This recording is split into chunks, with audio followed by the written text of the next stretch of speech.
நம்ம என்ன பார்க்க போகிறோம்னா டீசால்டரிங். இந்த சுவிட்சை எப்படி எடுக்க போகிறோம்னு பார்க்குறோம். அதுக்கு வந்து ஃபஸ்ட்டு நம்ம தேவையான காம்போனன்ட்ஸ் வந்து ஒரு சால்ட்ரிங் அயனு, இந்த சால்ட்ரிங் அயனு, அதுக்கப்புறமா லெட்டுன்னு எடுத்துன்னா டீசால்ட்ரிங் பண்ணிட்டு மறுபடியும் சால்ட்ரிங் பண்ணுறதுக்கு. சரி, சால்ட்ரிங் வந்து நீங்கள் பண்ண போகிறீங்கன்னா ஒரு 10 நிமிஷம் முன்னாடியே சொல்லிட்டு சார்ஜ் இது போட்டு வச்சுருங்க, ஆன் பண்ணி வச்சுருங்க. ஃபஸ்ட்டு டீசால்ட்ரிங் பண்ணுறதுக்கு அது ஃபஸ்ட்டு அது மேலே நல்லா வைங்க.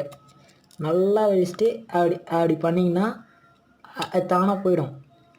இதையும் அப்படியே பண்ணுங்கள்.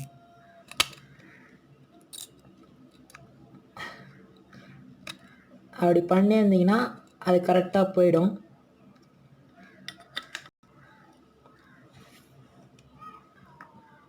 ஃப்ரெண்ட்ஸ், இதை நல்லா ஃபஸ்ட்டு பண்ணுறேங்க.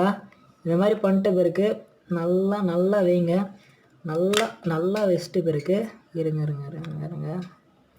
நல்லா வெடிச்சிட்ட பிறகு அதை இல்லைங்க, அந்த ஒரு பக்கம் மட்டும் சூடாக இருக்கா பார்த்து. நம்ம லாக்டவுனில் இருக்கிற வாசி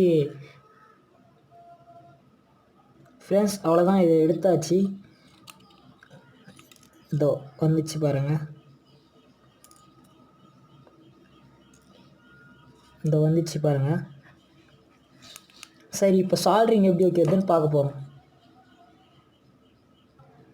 ஃப்ரெண்ட்ஸ், நீங்கள் சால்ட்ரிங் அடிக்கிற வயரை வந்து நல்லா அந்த லெட்டு போட்டு நல்லா இது பண்ணிக்கோங்க. இது பண்ணிட்ட பிறகு அது ஸ்ட்ரைட்டாக இல்லைன்னா அதுக்கப்புறமா லெட்டை இது பண்ணிக்கோங்க. அது மேலே லைட்டாக இப்படி பண்ணிங்கனாவே ஒட்டிக்கும். அது ஒட்டிச்சு பாருங்கள். வரல, அதை லைட்டாக விட்டுருங்க. இதை வருது பாருங்கள், ஃபுல்லாக வருது. இதை பிடிங்க. இப்போ இன்னொரு ஒயர் வந்து அதே மாதிரி ஃபஸ்ட்டு இது நிறைய பேர் ஃப்ளக்ஸ் யூஸ் பண்ணலாங்க. ஃபஸ்ட் ஃப்ளக்ஸ் யூஸ் பண்ண கற்றுக்குங்க. அதுக்கப்புறமா இந்த லெட்டு நார்மல் ப்ரொபோஷனல் மட்டும்தான் லெட்டு வச்சு சால்ட்ரிங் பண்ணுறது எப்படின்னு சொல்லி தருவாங்க. நான் உங்களுக்கு சொல்லித்தரேன். ஃபஸ்ட்டு இது கேட்கலாம். அது ஏற்கனவே டீசால்ட்ரிங் பண்ணிட்டு வச்சுருந்தா கரெக்டாக ஒட்டியிருக்கேன். அது இதாகுது. இருங்க கரெக்டாக ஒட்டலை.